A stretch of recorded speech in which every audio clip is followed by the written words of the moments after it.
Alhamdulillah, wa salatu wa salam ala rasulillah. Louange à Allah, créateur des cieux et de la terre. Allah subhanahu wa ta'ala qui nous a créés pour son adoration. Allah subhanahu wa ta'ala qui a créé l'être humain et il a fait connaître ce qu'il ne connaissait pas.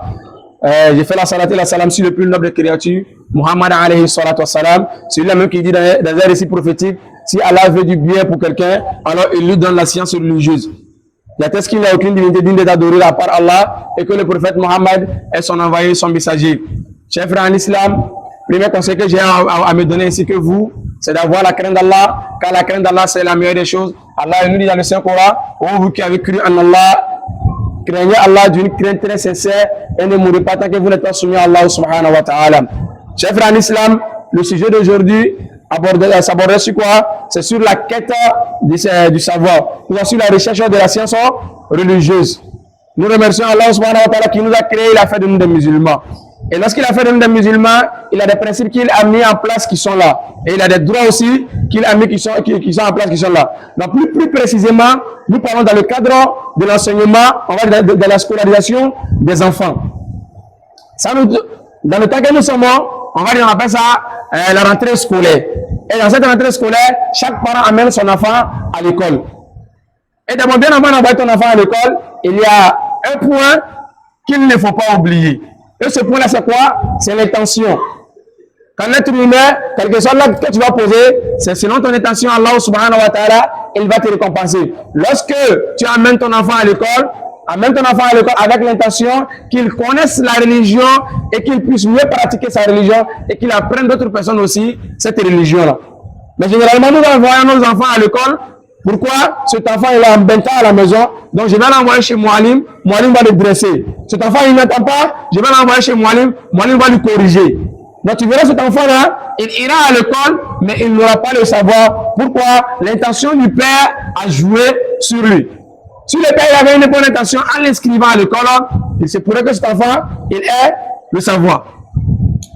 Après cela, chers frères en islam, il va falloir que nous sachions que l'enfant, lorsque l'enfant il grandit, son premier droit qui est sur ses parents ou ses deux parents, c'est de l'apprendre la religion islamique.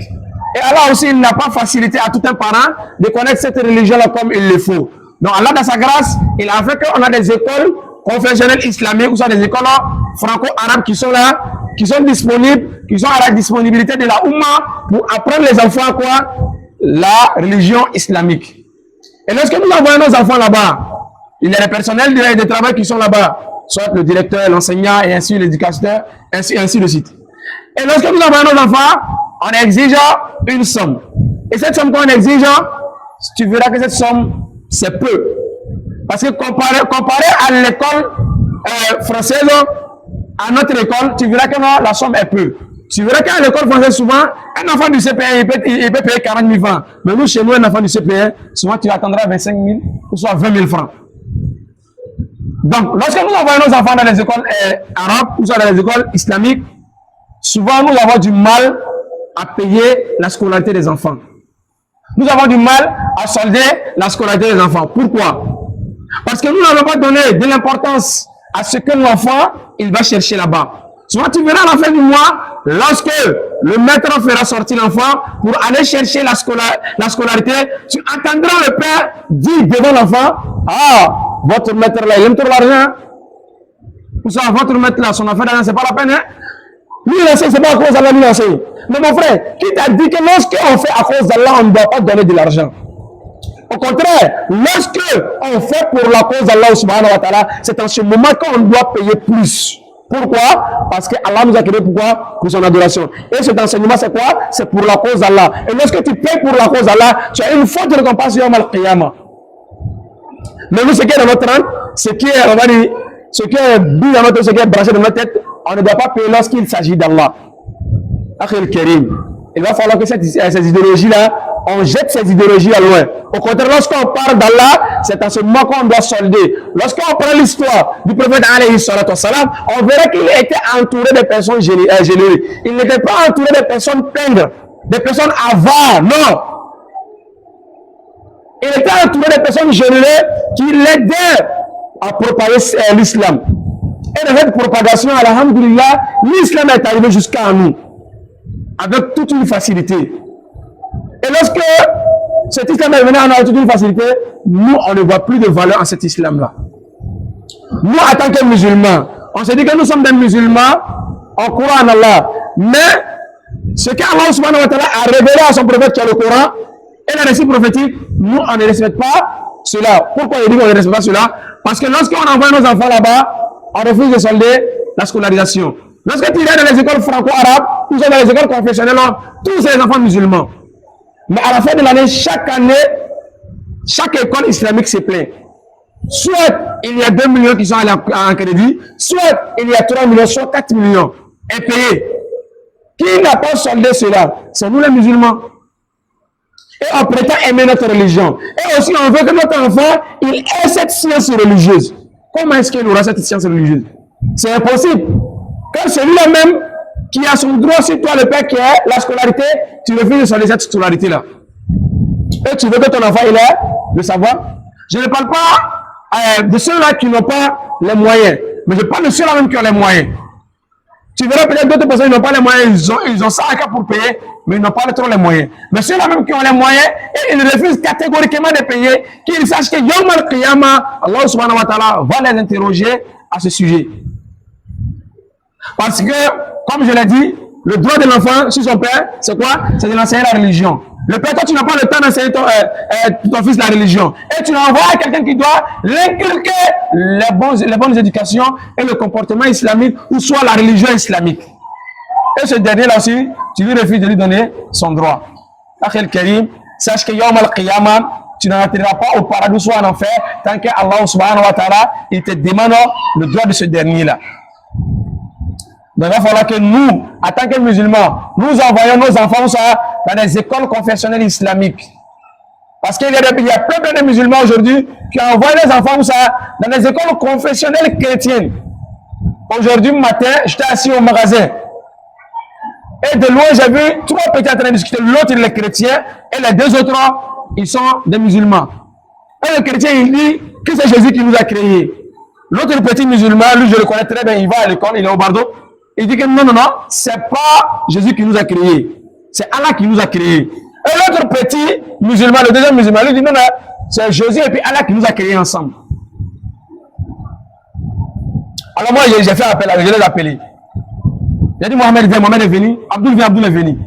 Et demandé Abdul, toi qui t'as dit que c'est Jésus et puis Dieu qui nous a créés ensemble. Il dit c'est ce que lui, son maître, lui a dit. Il a demandé, tu fréquentes dans quelle école? Il dit il est à l'école Assemblée de Dieu. C'est une école catholique. Assemblée de Dieu, c'est son maître qui lui a dit ça. Lui, il est musulman. Mais son maître est en train de lui inculquer l'éducation chrétienne. Sans que les parents ne sachent cela. Ou soit on va dire les parents ils le sachent. Parce que lorsque tu prends ton enfant, tu vas lui donner à quelqu'un qui pratique autre religion que toi, ne t'attends pas à ce qu'il apprend à ton enfant la religion islamique, c'est impossible. Il va plutôt apprendre la religion que lui, il pratique.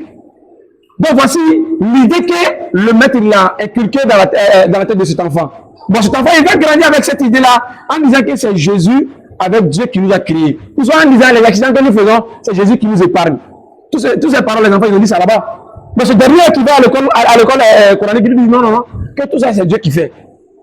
Donc, il faut comprendre quoi aux parents. Nos enfants que nous envoyons dans les écoles catholiques, confessionnelles catholiques, là-bas, on apprend à nos enfants le christianisme. Il ne faudrait pas que tu sois étonné un jour de voir ton enfant en train de chanter des chants chrétiens. Il ne faudrait pas que tu sois étonné un jour de voir ton enfant aller à l'église. Pourquoi? Parce que c'est toi le père, c'est toi la mère qui l'a mené à aller à l'église. En faisant quoi? En envoyant dans les écoles confessionnelles catholiques, car là-bas, ils ont des jours de prière. Des jours où ils prennent pour prier. Tout le monde doit prier. Tout le monde doit prier dans la salle. Et ils ont des jours aussi où ils apprennent à les enfants la Bible. Akhil Karim. Il ne sait pas. Soyons un peu raisonnables. Asseyons-nous et regardons un peu cette situation. Est-ce qu'un musulman qui prétend aimer sa religion doit envoyer son enfant dans une école catholique? Non! Parce que là-bas, on ne va pas lui apprendre la religion. Et l'enfant qui ira dans l'école catholique, toi le père, il va te faire arrêter devant Allah subhanahu wa ta'ala. Et il dira à Allah subhanahu wa ta'ala, Ya Allah, ce père que tu vois là, il ne m'a pas montré la religion, car il m'a envoyé dans une école chrétienne catholique. Que vas-tu répondre devant Allah subhanahu wa ta'ala? Que diras-tu devant Allah subhanahu wa ta'ala? Est-ce que ce que ton enfant a dit, c'est pas vrai? Si c'est vrai, tu l'as jeté de la religion islamique à la religion chrétienne. Pourtant, ce qui n'est pas logique. Toi, en tant que musulman, tu dois envoyer ton enfant dans des lieux où on va l'apprendre la religion islamique.